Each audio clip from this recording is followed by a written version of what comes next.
Hello and welcome back to Necromancer, and we are now here at a village. And you may be saying, well, why are we here at this village? Well, you'll see. You'll see. They need grain seeds. Yes, that is it. They need grain seeds. And I will find that grain seed for you, sir, because I have a huge amount in my inventory. It should be enough.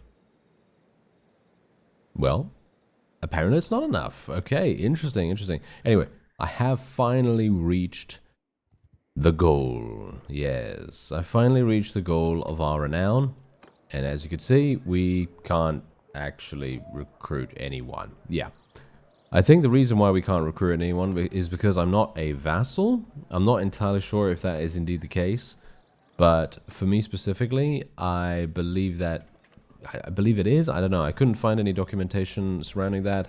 Tried Googling all that stuff. So I'm gonna try to become a vassal, and then we'll see what happens, because that's definitely going to be something that we really do want to do. You know, it's going to be super, super fun to have some of those renown-based units. They can be very, very strong, as we've seen, so it would be kind of fun to have a couple of those in our party. So we now have enough grain, and thankfully I will be able to speak to this fellow and increase our relation. I've just been running around attempting to eliminate as many enemies as I can get my hands on to try and increase my renown, and then when I went to the renown place, well, yeah, they didn't really allow me to do anything with that, so it's a little bit unfortunate, gotta say, but yeah, anyway.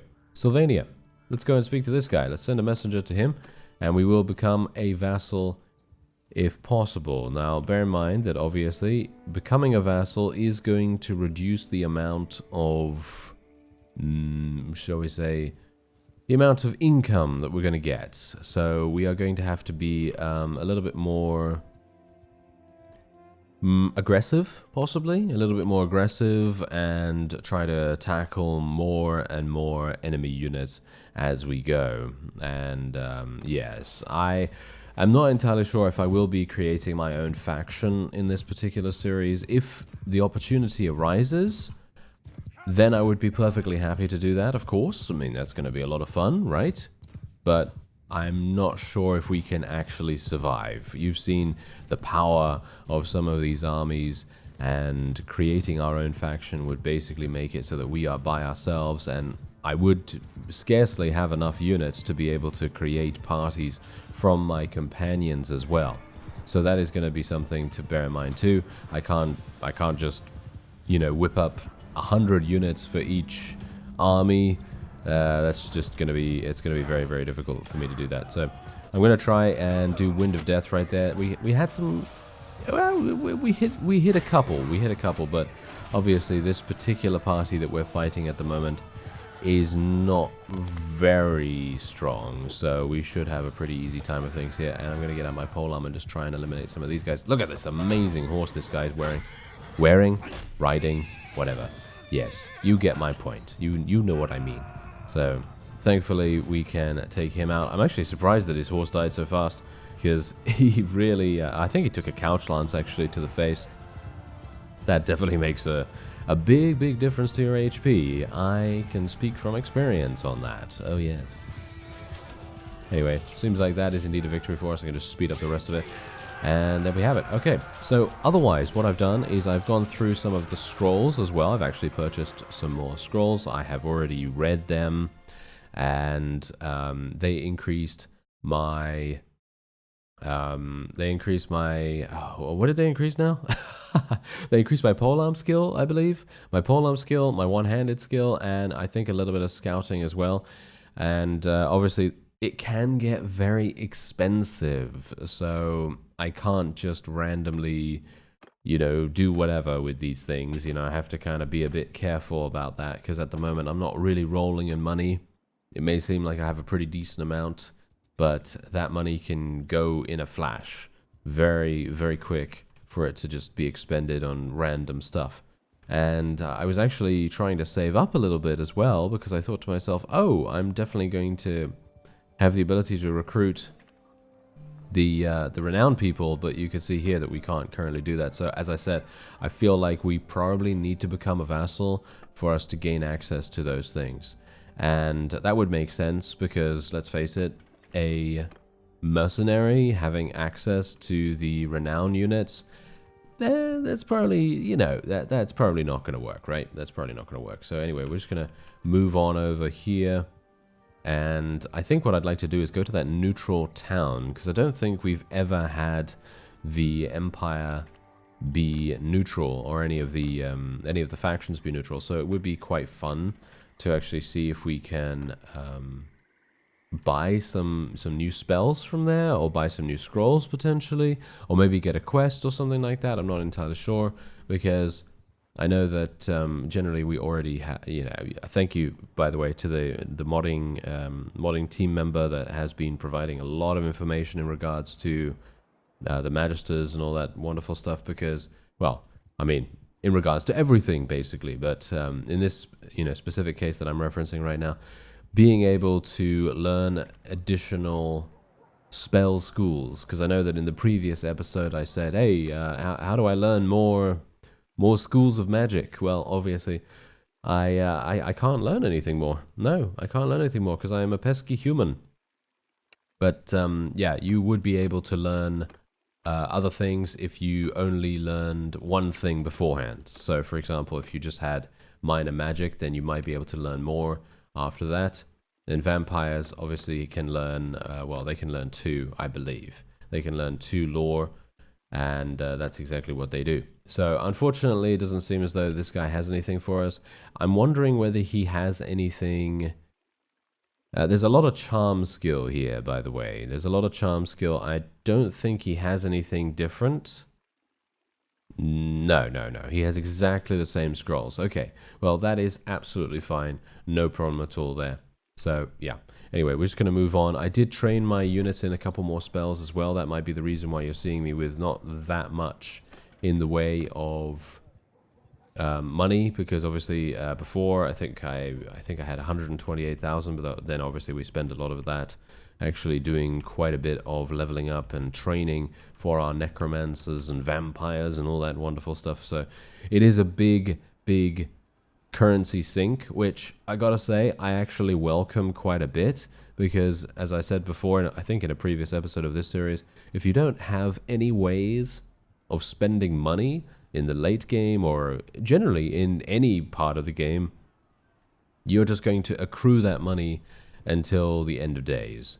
And that is obviously, I mean, it's basically pointless then. It becomes redundant in many cases. But yeah, anyway, seems like we're making peace with quite a few people right now, which is interesting nevertheless, because that actually means that we can hopefully focus on just one faction. And one faction's units specifically would be quite easy for us to deal with, I hope. I'm actually really surprised that my messenger... Oh. He got himself murdered. Okay, I'm going to use telepathy then. There we go.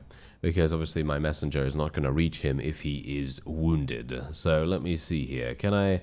I wish to be more than a mercenary. Is there a way I could pledge myself as a vassal? There we go. Okay, fantastic. Yes. And there we are. Fantastic. Oh, he actually gives me units. I am... Oh, well, I gotta say, I actually really appreciate this, but I had no idea that he was going to do this, and now I am in a bit of a quandary. I don't know whether I even have the space for all of these, but I will be making space, because I actually did recruit a couple of Sylvanians to level up my steward skill, by the way. So I will be making space if necessary. Let's see, I actually have some Hell Knights here, and some Blood Knights, Hex Wraiths, Black Knights, Von Karstein Vampires as well. Oh yes. They are looking real good. Alright, I'm going to be taking every single thing that I can here, every single good unit, and then I will be swapping those out. Oh, I had no idea they were going to give me so many really, really good things. Okay, this is great. This is absolutely fantastic. Alright, so there you go. I have done a little bit of sorting, and as you can see, I have basically swapped out the skeletal units for everything else. I do still have some skeletal units, like for example these grave guards, and these grave guards can become seneschals and then Drakenhof guards as well. And that is actually going to be really, really nice to see. I'm going to just sort these out with the auto sorter, and there we have it. Okay, fantastic. Oh, you know, I feel really bad for not taking these troops, to be honest. Should I... Wait. Am I being stupid? Yes, I am. Okay, hello there. I'm going to be taking all the troops. You know why?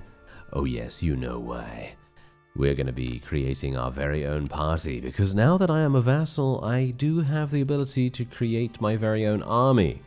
And I don't need any influence to do it either, which is absolutely fantastic. So let's do that. So let's create our own party here. Mengot. Yeah, I mean, he has the most steward skills, so it might make sense. There we go. And then we're just going to basically be giving him all of these. These are all pretty terrible units, but he is going to be in my army anyway, so it doesn't really make that much difference, right? Wait a minute. Do I actually even want to give him these tier 1s? I don't want to give him the tier 1s. I want to give him the really, really high tier units, or at the very least the highest tier that I can currently muster. And there we go. Let's do...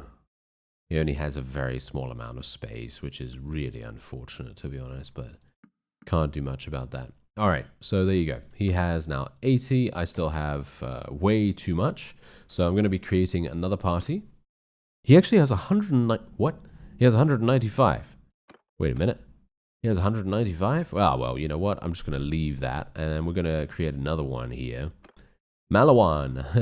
Yeah, no, I made that reference before. It's Wallawan Vampire. Let's make him into a vassal as well. Or not in a vassal, but, you know, in a party. Let's do that. There we go. And there we have it. Okay, so now I should be able to go over to my kingdom screen. Do I want to resolve the owner? I mean, I would like to be this, but I unfortunately do not have enough influence to sway the outcome of the vote, which is very, very annoying, but, you know, I can't do much about that. And let's have a look here. Okay, so unfortunately, this guy is going to be unable to join me because I was unable to give him more troops. So I will just get the one person for now, and I can only hope that he does not get himself eliminated. Okay, I'm actually going to follow him around. Oh, I'm losing so much money right now. I am losing so much money due to the amount of parties that I have. Isn't that the case? That must be the case, right? Let me actually just take a quick look. Wait a minute. Why did I lose that much? That doesn't make sense. Maybe it's the recruiting cost? Might be a recruiting cost thing. I'm not entirely sure about that. Okay, 67. Does he have enough to join me now? No, he has less than 40%. What is his maximum? I can't currently tell on the screen. We're going to need to go to the party screen. He has 185. Okay. Oh, that's amazing. That is really, really funny, actually, how our vassals actually have the ability to field more units than we do. Isn't that amusing? And there we have it. He is now finally able to join us because he has recruited 80 men. And let us do it. There we go. Okay, so now we have an army that is fielding 300 units. These units are pretty terrible. Gotta say that. They are pretty terrible. I obviously cannot recruit anyone from here because we are a vassal from the vampire counts. Oh, it seems like Castle Drakenhof is actually under siege at the moment. That is not good. So I'm going to have to do something about that. Let me try and rush back there as fast as possible. Seems like we're getting some culture going on there. And yes, thank you very much, messenger. You have arrived a little bit too late. I don't even know why I'm even speaking to him now, to be honest, but yes. Anyway, it's nice to know that our messenger arrived there safe and sound at the very least, but yes, as I say, a bit too late. Okay, let's have a look. Ooh, right. Okay, I actually have no idea how to recruit from this particular place. I don't know why, but this mod makes me feel very stupid at times, because I think to myself, how do I do this? How do I do that? And, oh yeah, by the way, thanks to that person, the modding team member, for letting me know that if you mouse over the little XP display on the scrolls, that is going to enable you the ability to see what kind of experience it gives you. So it gives you scouting or charm or anything along those lines, then it will tell you that. Yeah, but you can see here on the recruiting screen, we can't currently see the renowned recruits or anything like that. I can go to the graveyard and raise dead from the corpses if I want to, but I don't see the point in doing that either at the moment. Doesn't seem like there's much point in either of that. So yeah, otherwise we do have some perks to spend, so we might as well do that before we head off into enemy territory and try and eliminate as many units as we can. Ooh, we actually have 200 in athletics now, which will enable me the ability to increase my control skill or my vigor. Okay, I will do vigor, I believe. That is going to be much, much better for us. And let me see what else I really want to get. Do we want to get something... Do we want to get riding skill? I don't think we really want to get riding skill. Maybe medicine would actually make sense. Maybe steward. We might just want to go for some more steward. We already have a significant amount in intelligence anyway, so it probably makes sense, right? Yeah, probably makes sense. Okay, so we have a pretty large army too, so the best thing that we can do now is probably head into battle. Alright, so we have a battle on our hands, and we also have 100 in steward skill finally. So let's see what we want to go for here. Ah yes, discarded armor. This is probably what we want to do, although troop wages being decreased by 25% is... well, that's a pretty significant amount of reduction, but I think we might take this. I'm not sure, you see, because it very much depends on if we are wanting to sacrifice our ability to make money in exchange for our troops gaining experience. And while this might be very good in terms of companion wages and recruiting fees being reduced as well, I'm thinking that maybe troop wages being decreased while in an army might actually make sense, considering we are in an army right now. So let's do it. Why not? This is the first time I'm actually taking something like this, because generally I always tend to take the other one.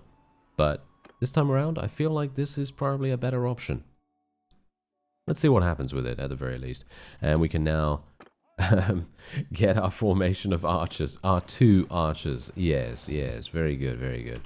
Very nice indeed. Okay, so I'm just going to tell my units to charge in here. I've already taken a look at the composition of this particular enemy, and he has a whole host of, well, pretty bad, yes, pretty bad units. And yeah, thank you to those of you, by the way, that mentioned a variety of different strategies that we could potentially employ, because let's face it, I am definitely not utilizing my summoning spells as much as I possibly should.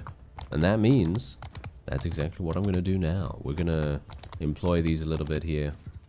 Going to try and summon a couple of skeletons here. Try and use Withering Wave right there. Oh yeah, now that's, oh yeah, now that's some damage. That is some damage right there. Very nice indeed. Okay, now let's summon some more skeletons. As you can see, we have a bunch of skeletal champions in the mix, which is definitely making a huge difference.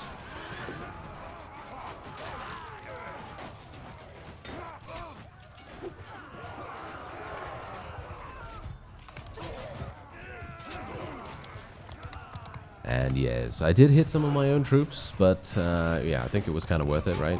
I feel like it was kind of worth it. Seems like many of my necromancers are actually gaining good amounts of skill too, so that is really nice. Hopefully they'll be able to get to adept level spell casting soon enough, and then we'll be able to unlock even more powerful spells for them.